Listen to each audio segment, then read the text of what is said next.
It's Long Beach weekend. Let's have a bit of a talk as we get ready for the Acura Grand Prix of Long Beach, the 50th anniversary, and the first doubleheader of the year for IMSA and INDYCAR. Let's start off the schedule. I'm going to try and go through as much of it as I can, but there is so much on offer here. We're talking about not only IMSA and INDYCAR, but GT America is also going to be present. You've got Stadium Super Trucks, which are utterly fascinating machines. And you've got some historic Formula exhibition racing as well. We'll start off with IMSA. The first practice for IMSA is on Friday at 9 AM local time, which means about 5 PM UK time, 4 PM GMT. So if you're watching this video when it comes out, that practice is on right now. So you can choose to go and watch that and then come back afterwards, though I'd suggest sticking through this and hearing about the rest of the stuff for IMSA. IMSA qualifying, well, you've got the second practice firstly at 1 PM, then the qualifying is at 5 PM local time, or if you're in the UK, it's at 1 o'clock in the morning, about midnight on GMT or UTC. Then the race itself happens on the Saturday. It's going to be at 2 PM local time. It's a 100-minute race, the IMSA Sports Car Grand Prix. And 2 PM local time means roughly around 9 PM UTC or about 10 at night if you're in the UK. So it'll end about midnight if you're like me over in Blighty. When it comes to INDYCAR, their first practice is going to be at 3 PM local time on the Friday. So that is, 11 PM UK time, 10 PM UTC. Then you've got the INDYCAR second practice at 8:30 in the morning on the Saturday. So if you're in the UK, that's about 4:30 PM, about 3:30 UTC, before the qualifying in the Fast 6 happens around 11:30 AM on the Saturday. That's supposed to last about an hour and a half on the schedule, because it happens immediately before the IMSA race itself. If you're in the UK, that means you could expect it to happen around 8 PM, and it's around 7 PM UTC, before you then go through to the Sunday, and the Acura Grand Prix of Long Beach starts at 1:30 PM local time and is scheduled to run until 4 PM local time before the final Stadium Super Trucks race. For those of you on UTC, that will be roughly 8:30 PM, and for those of you who are like me in the UK, that will be about a 9:30 PM start. So a late start, but noticeably after the Bahrain Grand Prix, so you get a chance to go away, have some dinner, and then come back and watch Long Beach.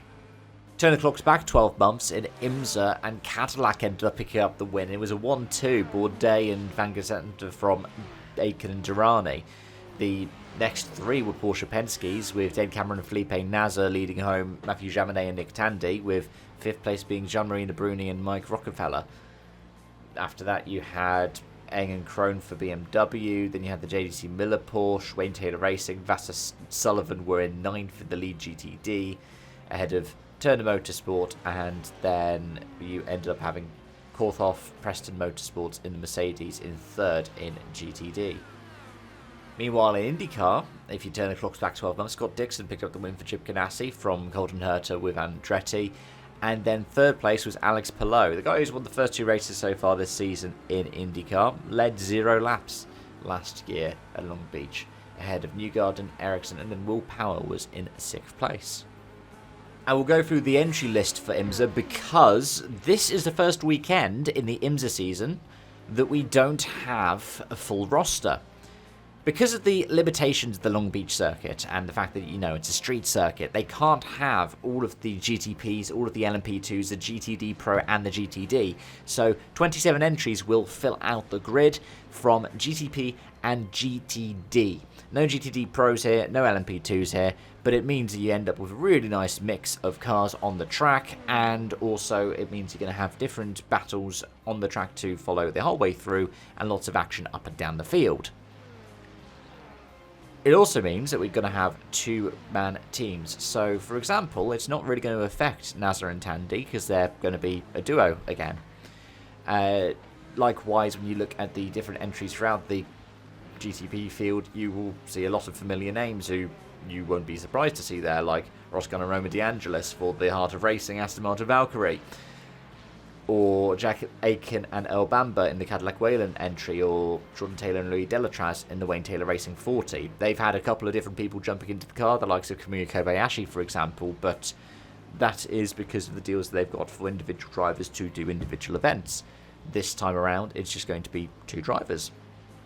In GTD, the biggest standout in terms of the appearances for this is going to be in the 36 DXDT Racing entry for Corvette. Tommy Milner is going to be the pro entry, whilst the silver entry is Robert Wickens. He's got adaptive controls fitted to the car for this weekend, and it's going to be his debut in the IMSA series.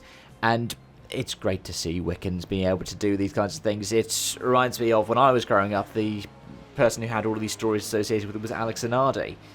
But it's great to see somebody come back from such a horrific crash, the likes of what Zanardi had and then the likes of what Wickens has had, and being able to not only race but race competitively at the top levels of motorsport. It's just wonderful to see. Which then brings me to my ones to watch, and to be honest, in IndyCar it would be hard to not want to watch Alex Palou. I mean, the guy's won the first 2 races of the season. He's, triple champion now, and he's not won at Long Beach before. I mean, I'm looking at the results from last year, and of the top 7, there were only 2 drivers who hadn't previously won at Long Beach. One of them being Palou, the other one being Marcus Ericsson. I think, do we have like 7 or 8 past winners of the Long Beach Grand Prix this time around? In IndyCar, it's going to be mega. At the same time, when you have a look at the entries for IMSA, I wouldn't be surprised if you wanted to put your money on Jack Aitken again. I mean, he did have Pipo Derani alongside him last year, who he doesn't have this year, but it's still a Cadillac, and the Cadillacs have run well here in the past. I wouldn't rule out BMW. It has been one of their better tracks in previous years. But like I said about Palou winning the first 2 races of IndyCar this year, Nasser and Tandy won the first 2 races of IMSA so far this year. And whilst Daytona and Sebring are inherently different tracks to what we're talking about here, I mean, for one thing, they're on the other side of the country. It would be tricky not to bet against them, really. But do let me know your thoughts in the comment section down below. I'm hoping to get a review out for this on Monday. But on that note, thank you so much for watching and joining, folks. Until next time, it's bye for now.